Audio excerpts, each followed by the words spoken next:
Hello and welcome to Explore Your Enthusiasm, episode 199 with me, Tara Swiger, and today also with Jolie Kelly of Jolie Creates. Hi, Jolie. Hi. Yay! To celebrate my upcoming 200th episode, I thought we would do something completely different, and Jolie has agreed to interview me. So you guys hear what I want to talk about every week on the podcast, and we do Q&A episodes where you send your questions in on Instagram, but every once in a while I get some questions about me and I'm like, I don't know how to answer them or talk about it. So I thought Jolie can would just chat and do something a little bit different. So I hope you guys enjoy this. If you want to learn more about my whole story, go back all the way back to episode 1. I share how I got started and how I started the podcast. And of course, things have changed a lot since then because I think it's been, 4 years? So if you want to hear more, episode 1 of the podcast, which you can find at taraswiger.com/podcast1, or you can just scroll back through iTunes. And if you want to get links to anything we mentioned here today, go to taraswiger.com/podcast199. So let's do a quick, TLDR. For those who don't want to skip back to episode 1, let's just talk about real quick, how did you get started helping makers and artists specifically? Because there's so many ways you could have gone with talking about marketing. You could have talked to business owners. How did you get started with, or why makers and artists? Well, it's really because that's who was asking me questions, because I had my own handmade business, Blonde Chicken Boutique. I started in 2006. I quit my day job in 2009. And the first craft show I did after I quit my day job, I literally spent the whole 8 hours talking to other people about them quitting their day jobs. I had my spinning wheel there. I was supposed to be spinning. I was supposed to be selling yarn. And maker after maker would come up and ask me what I did. And I'd be like, this is my full-time job now. And of course that gets people wait, what? This crazy colored yarn is your full-time job? That's insane.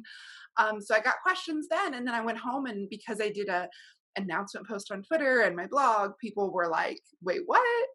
And so really it was all makers and artists, because that's the community I was in. Those are the people I wanted to talk to.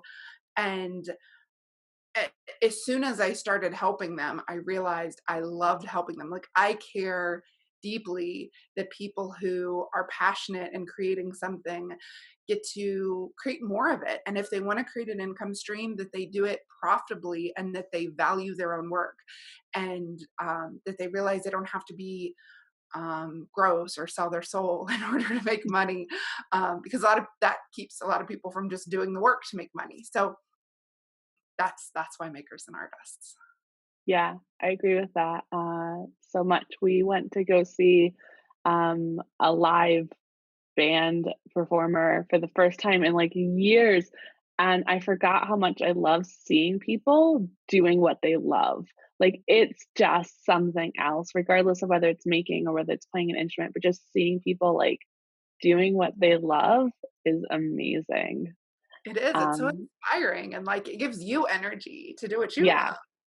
yeah. Do you ever miss having a handmade business?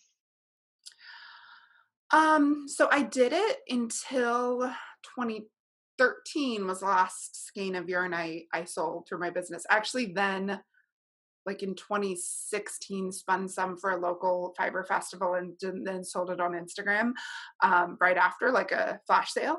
So um, that's not your question. My answer is I get inspired to start new ones all the time, but I don't miss having to ship things constantly and being tied to my spinning wheel, and not connecting with people.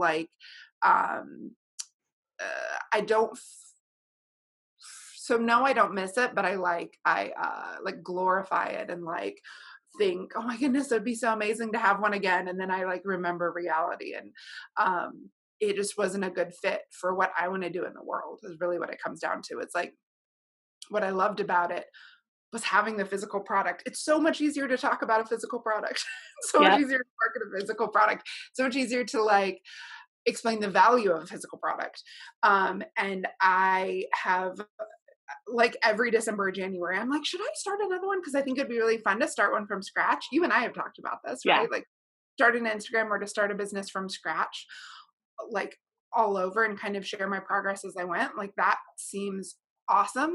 But the reality is, when I think about doing it, this is what the reason I don't do it and what stops me is because I don't think that's where I'm supposed to be spending my time and energy.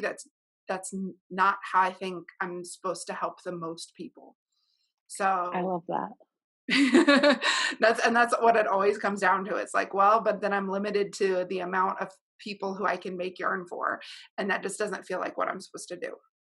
Yeah.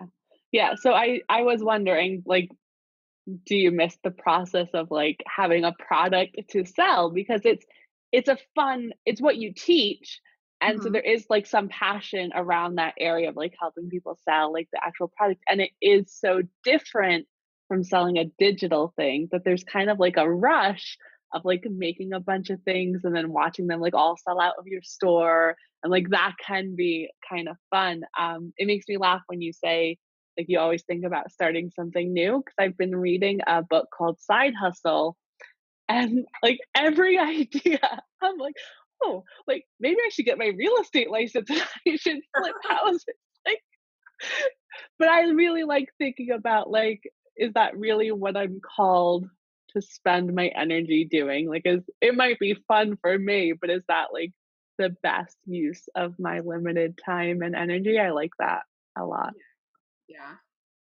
It's a hard, like, when you love business and entrepreneurship, it's hard not to start all the businesses.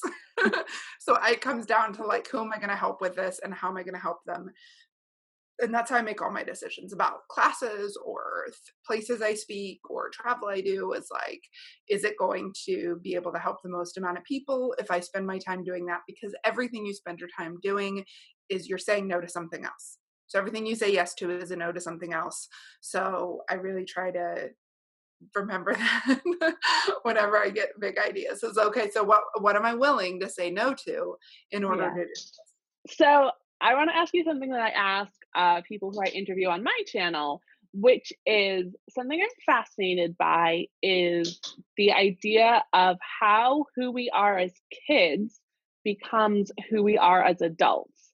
So do you see like who you are as an adult, like reflected in who you were as a kid? Like, were you passionate about like making as a kid, or were you the kid who was like entrepreneurial, like always setting up a lemonade stand? Or do you think like no, like they're not related at all? Yes, all of the above. I was crafty, and then I, at church camp, sold my handmade friendship bracelets, and I was making a killing, and they shut me down because it wasn't very godly. I don't know. I I was love like that. a money changer in the temple, I guess. And I was crushed that the man shut me down. And then also, so with what I do now, like helping people with their businesses and help them make good decisions. Um, what my oldest little brother likes to say, he's 3 years younger than me, is that I am a professional bossy big sister, which I did unprofessionally and unprovoked for years and years. So, and in the starship, sometimes when somebody will be having an issue, our big rule is no unasked for advice. So I'll say, hey, do you want me to put on my bossy pants and tell you exactly what to do in this situation? Because most of the time, I ask questions and I say, well, what do you think you should do? And we try to tap into their own intuition and their own sense of where they actually want to go. But sometimes I'm like, there's like a couple steps you should take. Can I tell you what they are now? So professional bossy big sister, I was like, my college roommates will tell you I was a bossy big sister all 4 years that they lived with me, unasked for, I am certain. So yes, it was definitely, my whole life has been like, there's the bossing, there's the like telling people what I think they should do, which I really work on not doing unprovoked. And then there's the craftiness of, like, my mom and my grams would make a million things and they would always say, oh, I could sell this, and then they wouldn't. And so by the time of, like, I was 12 or 13, I was really annoyed because I was like, well, why don't you? Like, what's holding you back? We go to these craft shows every summer. Like, you see the steps to make it a business, is what was in my head. So why don't you? And so part of me starting Blonde Chicken Boutique was like, because people were like, oh, you could sell that. And I was like, then I'm going to. Like, and of course, Etsy started right at that same time. So I actually had a really great method for selling online. But even if Etsy hadn't existed, I was already selling in a local yarn shop, and I would have sold in more and more yarn shops, and I would have done craft shows like the kind I went to as a kid. So like it was all leading up to this. Yeah, I love that, and I've asked quite a few people, like successful creative people about that, and they all say the same thing, that who they were as kids is very similar to who they are as adults, and it holds true for me. I know a lot of your listeners have kids, and I think it's something to keep in the back of your mind, because like I know I've talked to my parents, and they're like, all those times that you sat knitting and we were like, gosh, I wish you would just go outside. We never thought that like knitting was going to become your business. And it's like, yeah, okay. So every time like I want to wish my kids were doing something else, like I'm trying to remember, like, well, just wait and see, like what this is going to become when they're, 20, 30, 40, whatever. Um, I so love yeah, that. That's I always find that interesting. yeah. Okay, so I want to talk about, what do you think? Well, I really want to talk about mindset because we always talk about it, but I'll Yes. lead into it. What do you think has been like the biggest shift from when you started till now? Like, what things had to change for your business to grow as big as it has, from starting out just talking to people to growing like this huge Starship community?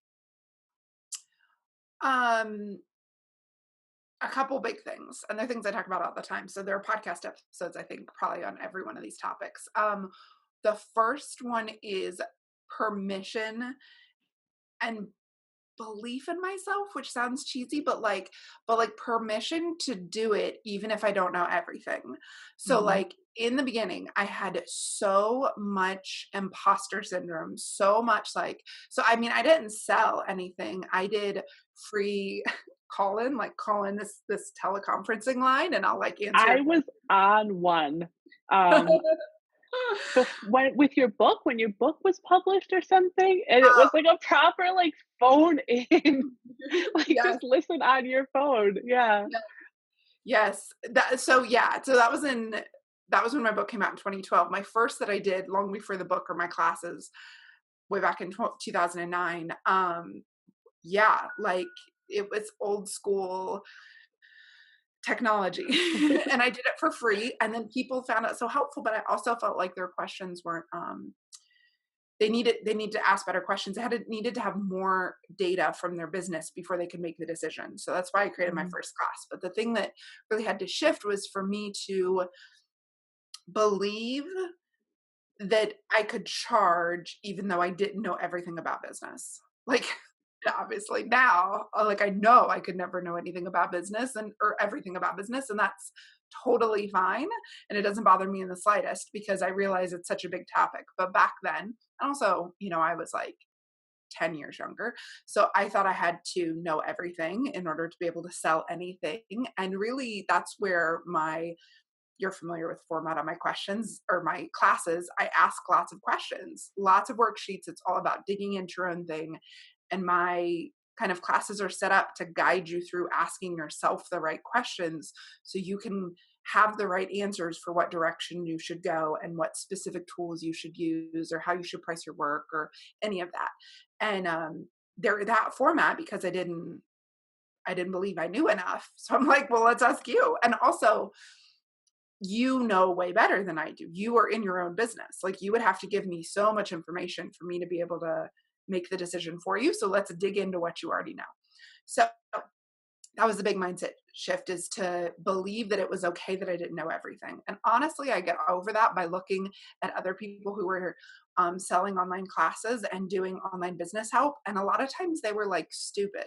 Like they would give they would give bad answers, and they would give bossy answers, like that they knew better than the person they were talking to, and they didn't know anything about the person's business. And so that helped. And I was like, well, I'm certainly not going to do that.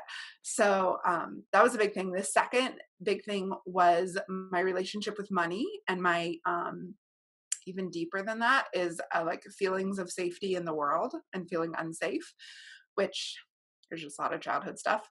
And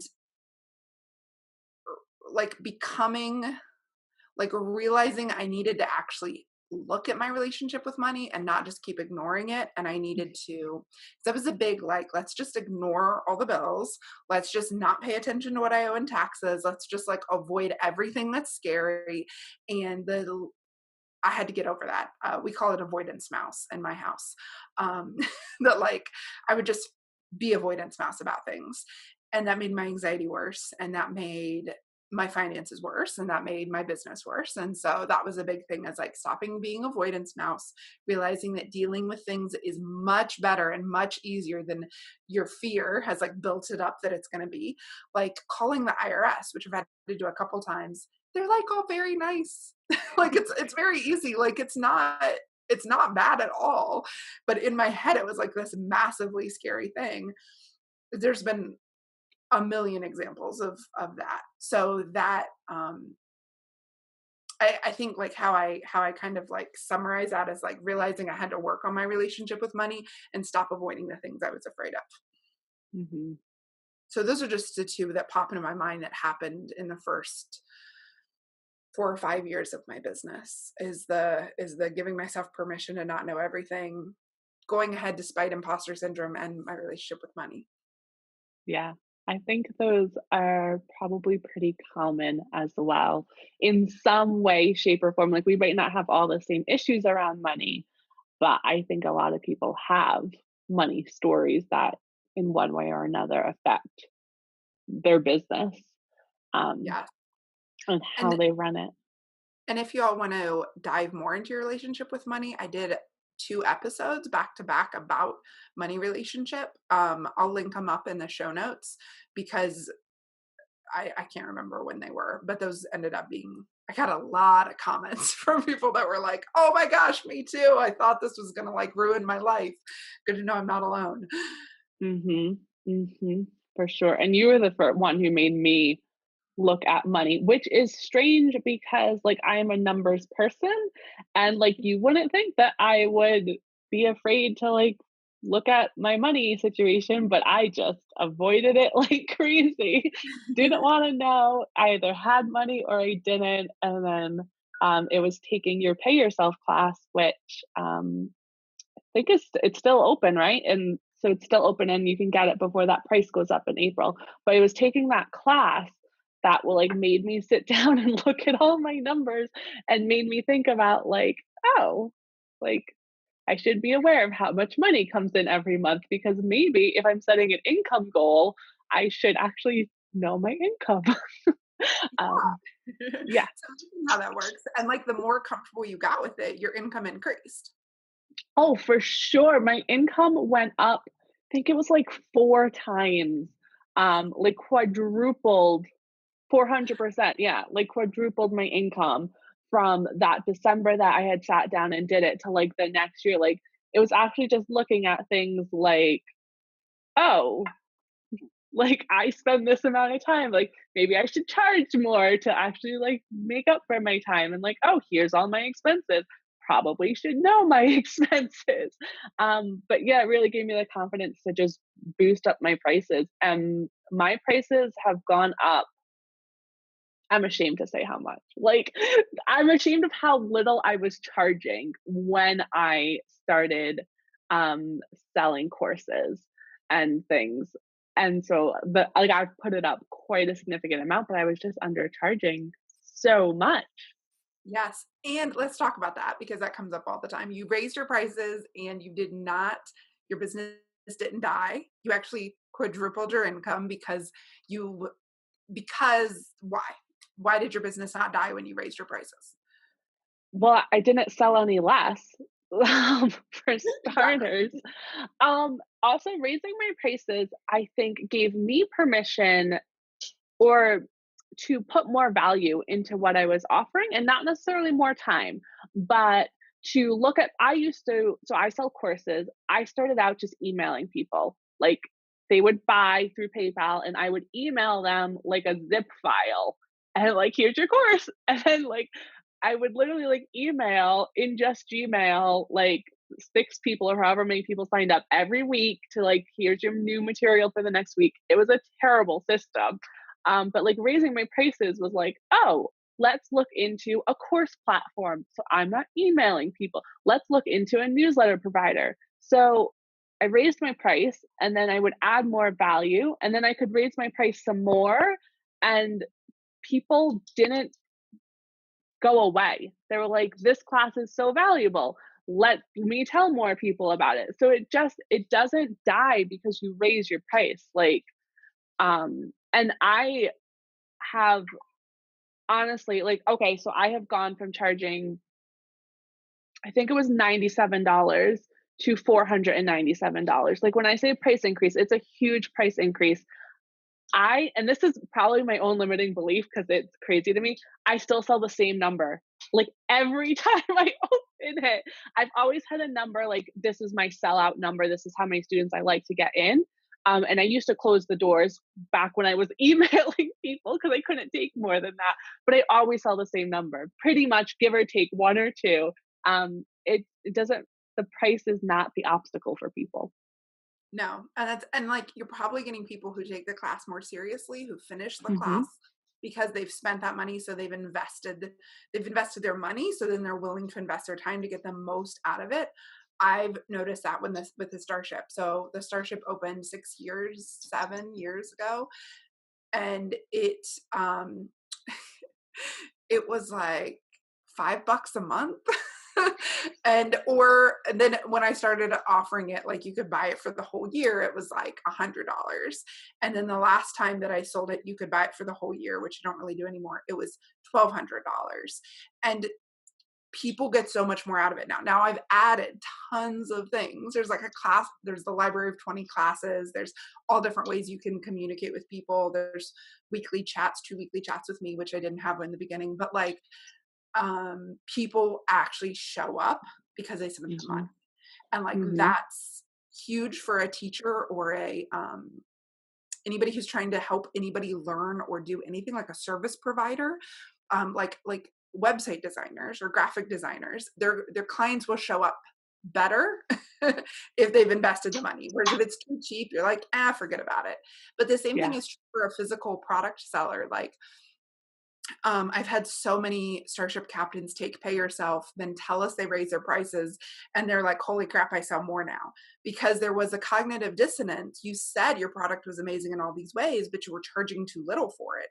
Now, so Hmm. like now that you're charging what I think goes along with the value you've described, I actually believe you that the Yeah. price and the value that you're communicating and your marketing actually match up. So Yeah. now, I talk about this with my tech editing students all the time. And it's that there's like a theory, you pick the one in the middle. Like if you're presented with 3 options, you pick the one in the middle, depending on how you view yourself. Um, Whether you view yourself as like a bargain hunter, high class person, whatever. But typically people will buy the one in the middle. And so if you are charging the lowest amount, yes, you are placing yourself as the bargain bucket item. And as opposed to if you're charging the highest amount, then you're like super high value thing. A huge portion of people don't want to buy from the bargain bucket. Like they don't want bargain bucket hand dyed yarn. They want like handmade, artisan, right. well crafted, middle of the road yarns. It's where you price says something about your brand and your value, whether you like it or not. Exactly. Which is actually totally why I'm putting the price of pay yourself up is because I updated it completely and I was gonna do a short term like, oh, you can get it at the old price. And then I just forgot to raise the price and now it's been a year. And I thought I did, and I went back in the sales page, I didn't. So I'm giving everybody one last chance to get it at this price. But the fact is I know at the I could charge 3 or 4 times. I mean, students tell me I would have paid Yeah. 4 times as much for this. So, it's not helping anyone.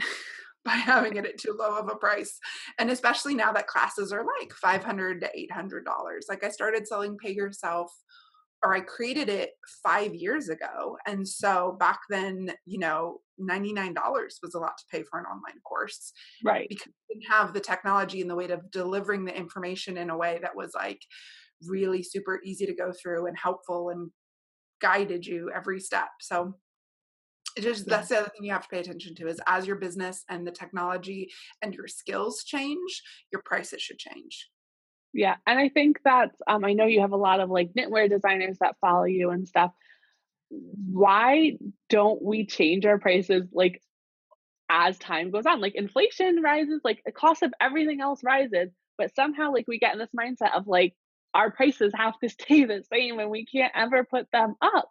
And I think like yes, there has been a gradual shift in the increase of knitting patterns. They used to be £3 or $3, $4, $5, and now we're seeing seven, eight, $9. That's okay. Like things go up. Like that's just how money works. Yeah. It's like how the whole economic reality works. And yet, Yeah. as the makers and artists, it goes back to that imposter syndrome. You're like, well, I can't charge more. I'm not good Mhm. enough yet. And that's, I mean, along with this is doing your best, absolute best work. Like Jolie and I were talking about, we've added more value to our classes. We're not just arbitrarily raising the price. Like we know more. We're better teachers than we were years ago. And so as we've added more value, we've made sure that the price reflects that. Exactly, and I've updated all my like, I just do it, like, every 6 months. I'm updating things, I'm adding more stuff, I'm combining. I used to think I had to have, like, lots of little courses so people didn't have to spend too much money, and I'm like, I could just actually give them all the information that they need in in one offering instead of making them buy all these little things. So yeah, definitely, keep adding value, but make sure your price keeps reflecting that. Yeah. And Pay Yourself was really, really helpful for me and really eye opening for sure. Like one of the best things I think I've done for my business was getting clear on my numbers. And I've taken marketing courses and like, rebranded myself and done all sorts of things, but like you have to know your numbers. Yeah. That you can't get away with not knowing your numbers. Just Absolutely. So for doesn't. everybody listening, you can find it at taraswagger.com/pay anytime, like whenever you're listening to this, taraswagger.com/pay. Yeah, It's really but grab awesome. it now before April and, get on top of your numbers if you're not already. Okay, so let's look at kind of life at Tara Swiger more recently. What do you feel like has been your biggest lesson learned over the last year specifically? Um, that's a really good question. I haven't even thought about that. Uh,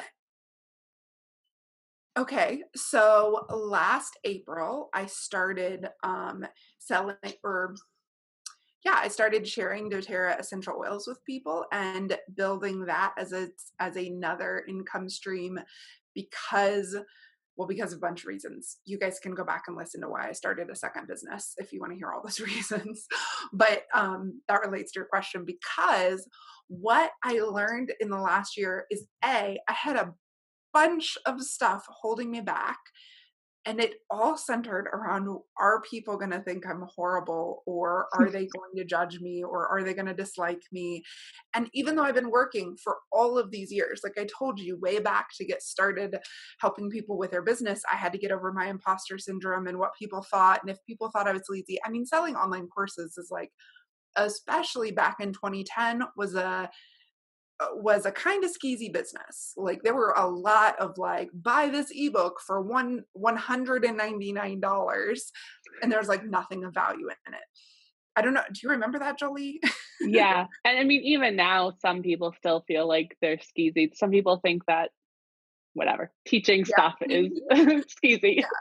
So that like that, yeah. So I still had all that stuff. I'm glad I got Mhm. over it. So that like the, the lesson was like, wow, there's always so more stuff to work on, more things that are holding us back from doing the things we really want to do. I mean, maybe not for some people, but for me, there's always stuff to work on. And also that it doesn't matter that, like, if you are doing your best and coming from a place of love and kindness and generosity, you can do whatever. And I don't mean do Mhm. whatever like murder someone in the street. I mean, like, you can take your business in whatever direction you want to take it into. So, like, and you know, my clients have seen this as well. Like, yarn makers will transition into doing knitwear design. Knitwear designers will transition into opening yarn shops. Like, I actually had a one of the first people who was in the Starship that was able to grow her income and quit her day job selling hand dyed yarn. She went on and opened a yarn shop. And like then that yarn shop has like transitioned into offering other things. And her customers always come along with her because A, she's honest and open about what she's doing. And B, she is there to serve her community. And like if you show up to serve your community and you are honest about all of the ups and downs, the people who it's going to be for come along for the ride. And when I say that, I get almost every time I get pushed back about like, well, what if it's not for me? Does that mean I'm not one of your people? It just means it's not for you. Like there's no judgment. So Mhm. when I say the people that it's for, like obviously it won't be for some people. That's cool. Like there's no, that doesn't mean you're like not in the in crowd. That's another thing of caring about people, what people think of you. And if I offer a class or I do a thing that people don't want, that's fine. Like I think part this is I feel like rambly, but because it's still something that's like forming in my head. So there's two things here. And one is that I I need to not be worried about what people are thinking about me all of the time. That's no way to live, especially if like the whole reason you have your own business is to like have freedom and be able to do what you want to do with your time and your energy. But then the other side of it is not taking on people's expectations about what they tell me they want from me.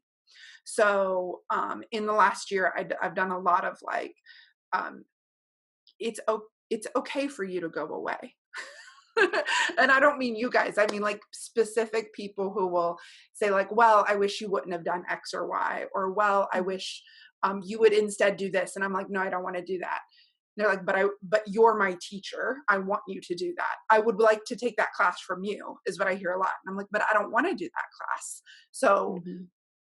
like it's okay if you go away, and that could mean like go away and you never take anything from me again, or it could just mean you take other classes from other people.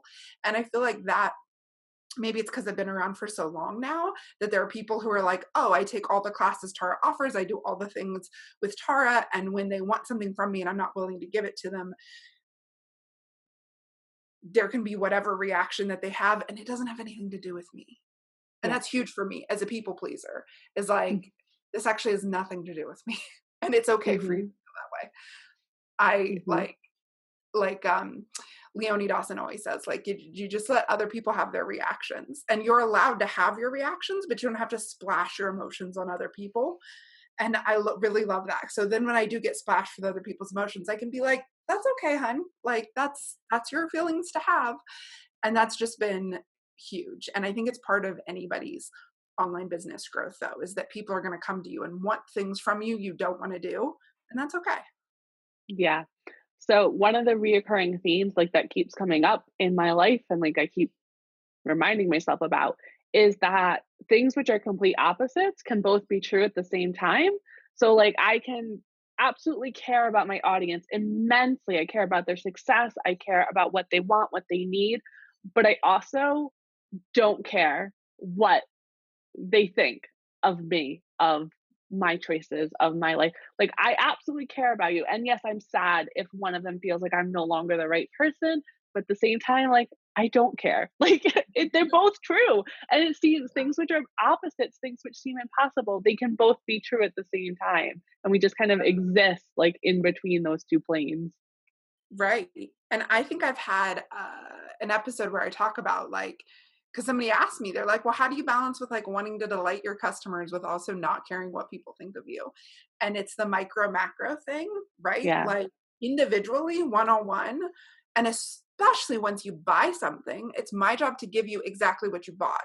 But just because you bought something 2 years ago doesn't mean it's my job to give you everything else you ever want. Right? Like Right. the relationship, and this is true for everybody in any business. The relationship is the value exchange from the product and the money needs to be equal, or you need to care about that. You need to provide everything you've promised to provide and even go above and beyond. And then but at some point it becomes unequal and you're giving more and they're expecting more. And that's when you have to be like, well no, like you don't Yeah. deserve, you haven't earned this amount of caring. What you Yeah. think of me. And And that's, also, because yeah, you bought something, you don't get to judge me as a person. Like, there's a wall where your caring stops. And like the choices that I make with my family or the choices that I make with other things that have nothing to do with the product that you bought, your buying something does not entitle like you to judge me about all those things and for me to then have to care. Like, you right. can judge me all you want, but I don't have a responsibility to care about all those thoughts just because you bought something. And I think it's hard, like, Yeah. as a business owner, like, yeah, you want to please everybody, but And there there's a might be, point where it has to stop. totally. And there might be people listening that are like, well, of course I don't care what people think of me. That's like never, like, I think there are different personality types and different ways Mm, to be socialized where you grow up and you're not worried about that. But for me and a lot of you guys listening, you have felt like you have invested too much in caring about what everyone who ever bought anything from you cares about. And I mean, I've gotten messages from people, a couple, and I think I told you about this when I haven't, Jolie, but a couple different times that have said, well, I bought this and I bought this and I want you to XYZ. Or when you say you're not going to, what I said something like, those aren't the right people for you if they get mad if you whatever. And this is years ago. This is like on Periscope. I said this, and she's like, "But I bought this, and I bought this, and I bought this." And so when you say that I'm just not your people if I don't like X, Y, Z, that really upsets me. And I was like, okay. Did you get value out of those things you bought? Oh, I absolutely love them. Okay, then, like, there you go. Like, we're that kind of part of our relationship is over. And if you want to move on, I don't need to feel bad about that, and you don't need to tell me, and I don't mhm. need to care. Like, Yeah. it's part of the process. And also, with online teachers, it's just part of the process that like someone will be the. I can see your dog; he's so cute. It's part of the process that a teacher will be your teacher for a season, and then you'll move on to another teacher. Yeah. And that doesn't have to be an emotional process. I've done that. I've cycled through all kinds of teachers. I've bought so many different courses and classes and will like be obsessed with a podcast and move on to a different podcast. And I don't need to tell the teacher that I'm moving on, you know? Yeah. So that's one Yeah, of the things absolutely. for me this year. And in the, it's really no one's, I don't want to make it sound like it's anyone else's responsibility to not send me those messages. It's my responsibility to be okay with not caring so deeply with what everyone thinks of me. Right, right. And I think that's so important that it is on us, as on you, it's on me, it's on the like our responsibility, every person's own responsibility to control how they react. Like, if Exactly. whatever people want to message me, I'm fine with. Like, don't censor yourself because you think, oh, well, how would they react? Like, it's our responsibility to own our reaction to it and Absolutely. to not let it, destroy our day because someone doesn't like, I don't know, the filter I used. I don't know what people complain about. I ignore easily.